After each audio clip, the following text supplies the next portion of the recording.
The Prophet Muhammad ﷺ said, Al-haya min al-iman, that shyness is from the faith. And this is a hadith or a piece of guidance that wouldn't really be very popular these days for reasons. Because a lot of people don't realize that a lot of what is trendy or a lot of what is kind of put value on is reacting to something else historically, right? So whenever the one side goes to an extreme in something, you just have to wait for the pendulum to swing back the other way, and they go to the other extreme. So there was a time in North America or in European culture where there might have been some extremes that were gone to when it comes to proprietary behaviors or how do you act with other people.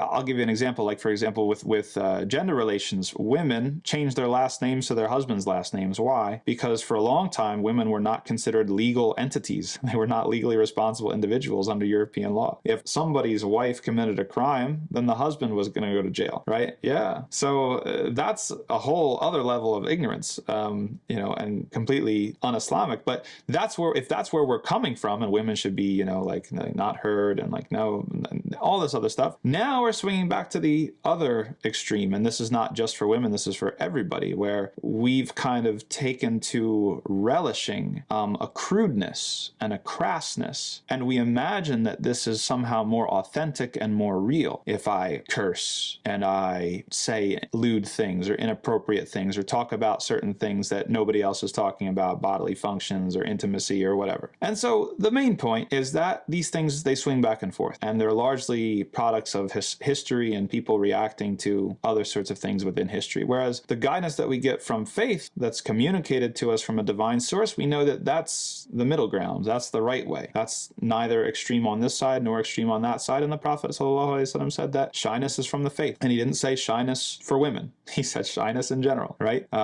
Every single Muslim should have a certain amount of shyness when they are in certain company, when they talk about certain things. We're not crude. We're not supposed to be a crude people, right? So when it comes to the topics of the things that we talk about, you know, we don't talk about things in a way that takes away from our dignity, that takes away from our integrity. Now that doesn't mean that we're all a bunch of prudes and we don't, like, you know, enjoy intimacy, or we don't have parts of our lives that, you know, these sorts of that is the subject matter of a lot of this sort of talk. But just because it's part of our lives doesn't mean I have to talk about it, and especially doesn't mean I have to put it up on social media, and especially doesn't mean that I have to put it on display for strangers. There's a time and a place. Discretion, right? It's all about discretion. Not everything is for every single audience. There's going to be, you know, you've got concentric circles. You've got your spouse, you've got your children, you've got your nuclear family, your extended family, your best friends, and your kind of acquaintances, and so on and so forth. And every single level in that schema has a different level of proprietariness and courtesy and custom. And it shouldn't all just be flattened into one sort of thing. That's not real. That's not being real. That's actually, a lot of times, it's being fake.